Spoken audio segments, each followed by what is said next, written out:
उपरोक्त जानकारी से यह स्पष्ट होता है कि तटीय क्षेत्रों और अत्यधिक शहरीकृत शहरों को भूमि धंसाव और जलवायु परिवर्तन की चुनौतियों का सामना करना पड़ रहा है।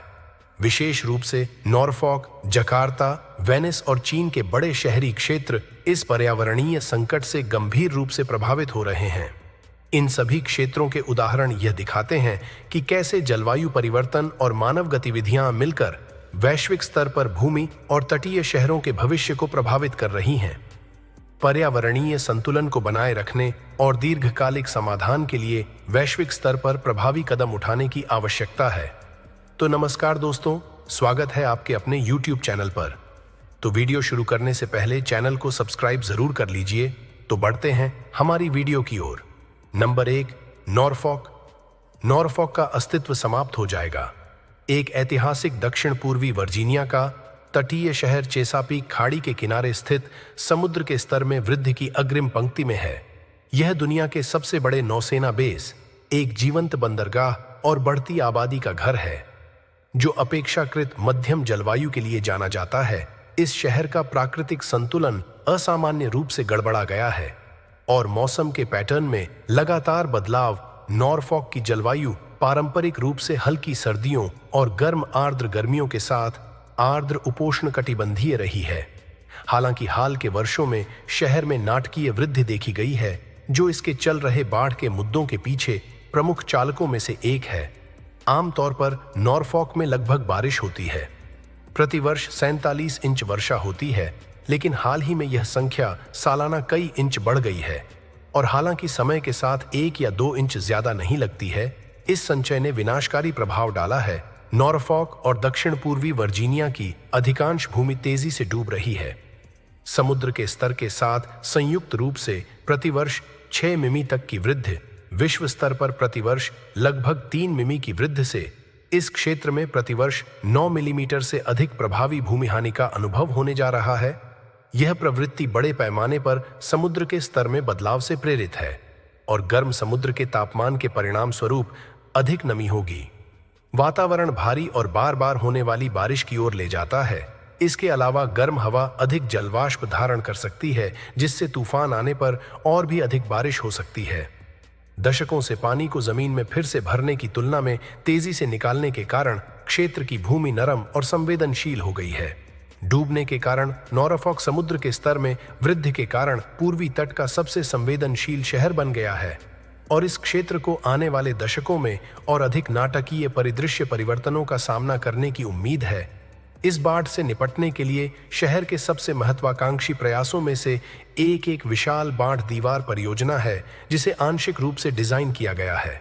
US army corps of engineers के इस प्रोजेक्ट में levee pump station, tide gates और प्राकृतिक सुरक्षा जैसे सीप की चट्टानें और शोरलाइन वनस्पति शामिल हैं।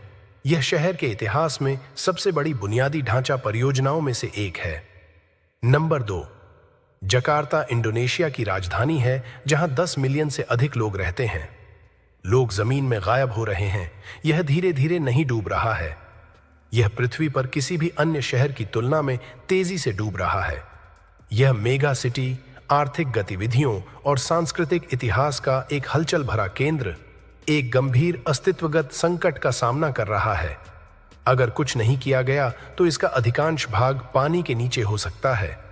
विशेष रूप से उत्तरी जकार्ता 2050 तक आश्चर्यजनक दर से डूब रहा है और अनुमान है कि सदी के मध्य तक जिले का 25% हिस्सा जलमग्न हो जाएगा। यह कैसे हुआ और क्या कारण है कि जकार्ता दुनिया में सबसे तेजी से डूब रहा है? इसका स्थान वरदान भी है और वरदान भी।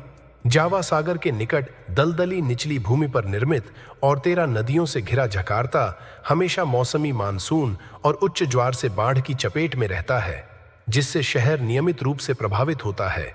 लेकिन हाल के दशकों में इस प्राकृतिक बाढ़ ने और अधिक गंभीर समस्या पैदा कर दी है। शहर के भूमि धंसाव वाले हिस्से, विशेष रूप से उत्तरी जकार्ता, पिछले 1 दशक में आश्चर्यजनक रूप से 8 फीट तक डूब गए हैं। शहर प्रतिवर्ष औसतन 1 से 15 सेमी तक डूब रहा है। उत्तरी जकार्ता जैसे सबसे अधिक प्रभावित क्षेत्र प्रतिवर्ष 25 सेमी तक डूब रहे हैं। तुलनात्मक रूप से तटीय शहरों के लिए वैश्विक औसत बहुत कम है, जिससे जकार्ता की स्थिति विशिष्ट रूप से गंभीर हो गई है। विशेषज्ञों ने चेतावनी दी है कि यदि मौजूदा रुझान जारी रहा तो 2050 तक जकार्ता का लगभग आधा हिस्सा समुद्र तल से नीचे हो सकता है, भले ही शहर डूब जाए। हालांकि संपत्ति डेवलपर्स उत्तरी जकार्ता में महंगे अपार्टमेंट बनाना जारी रखते हैं। क्षेत्र में रहने वाले 1.8 मिलियन लोगों के लिए जोखिमों से निडर प्रतीत होता है। डूबती हुई भूमि और बार बार आने वाली बाढ़ दैनिक जीवन का हिस्सा है। कई कारक जकार्ता की बिगड़ती स्थिति में योगदान करते हैं। सबसे पहले भूजल निष्कर्षण पर शहर की निर्भरता। कई निवासियों द्वारा पानी के बुनियादी ढांचे में सुधार के प्रयासों के बावजूद काफी हद तक अपरिवर्तित बनी हुई है। विशेष रूप से गरीब इलाकों में अभी भी वेल्स पर भरोसा है। पर्याप्त पाइप जल प्रणाली की कमी से भूमिगत जलभृतों पर दबाव बढ़ रहा है, जो लगातार कम हो रहा है। दूसरा, जलवायु परिवर्तन शहर की डूबने की समस्या को बढ़ा रहा है। जबकि भूमि धंसना प्राथमिक कारण है, समुद्र का बढ़ता स्तर एक और परत जोड़ रहा है।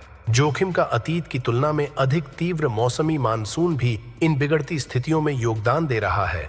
शहर की धंसती जमीन के कारण बारिश के पानी की निकासी की कोई जगह नहीं है, लेकिन स्थिति की गंभीरता को पहचानते हुए इंडोनेशियाई सरकार ने जकार्ता की डूबती समस्या के समाधान के लिए कई कदम उठाए हैं। क्रांतिकारी समाधान देश की राजधानी को जकार्ता से नूसांटारा में स्थानांतरित करने का निर्णय है, जो बोर्नियो द्वीप पर एक नया नियोजित शहर है, जिसकी घोषणा 2019 में की गई थी। इस कदम का उद्देश्य जकार्ता पर दबाव को कम करना और कम संभावना वाले स्थान पर अधिक टिकाऊ शहरी विकास की अनुमति देना है। पर्यावरणीय आपदाएं। जबकि यह योजना महत्वाकांक्षी है, यह जकार्ता की तात्कालिक समस्याओं का समाधान नहीं करती है। राजधानी स्थानांतरित होने के बाद भी लाखों लोग शहर में रह रहे हैं।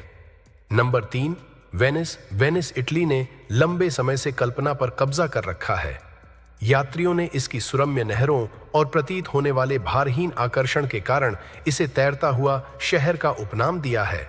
फिर भी यह छवि जितनी मनमोहक है, वेनिस की वास्तविकता उससे कहीं अधिक अशुभ है। यह डूब रहा है और यह कोई नई जानकारी नहीं है कि शहर वर्षों से डूब रहा है और इसके पीछे की ताकतें हैं। यह विविध और जटिल है। वेनिस का निर्माण एक लैगून में छोटे छोटे द्वीपों के नेटवर्क पर किया गया था, जो समय के साथ कीचड़ में गहराई तक गए लाखों लकड़ी के ढेरों द्वारा समर्थित थे।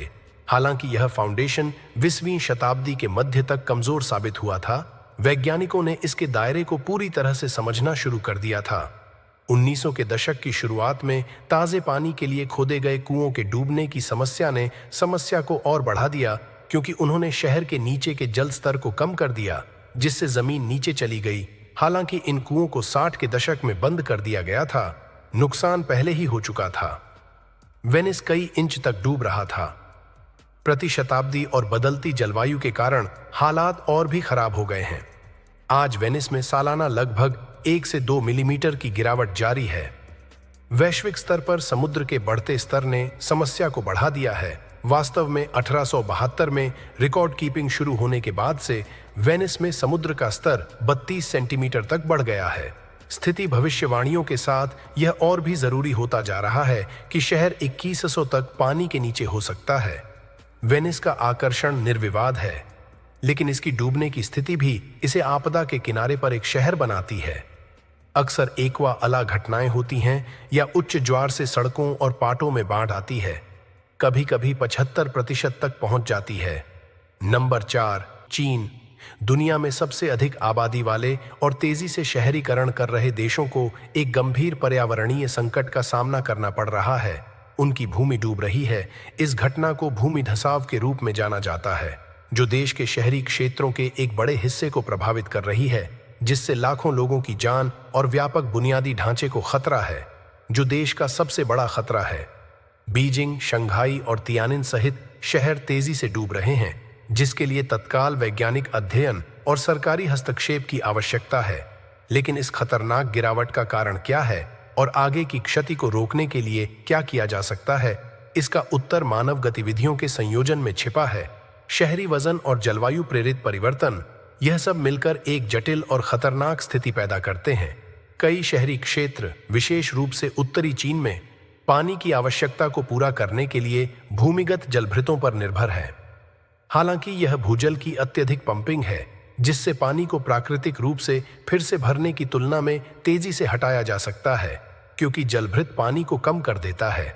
ऊपर की जमीन धंसने लगती है, परिणाम स्वरूप शहरों के नीचे की धरती अपने ही वजन से ढह रही है, जिससे शहरी चीन के महत्वपूर्ण हिस्से गगनचुंबी इमारतों, सड़कों और अन्य निर्माणों के भारी वजन से दब रहे हैं, जिससे मिट्टी और अधिक धंस रही है।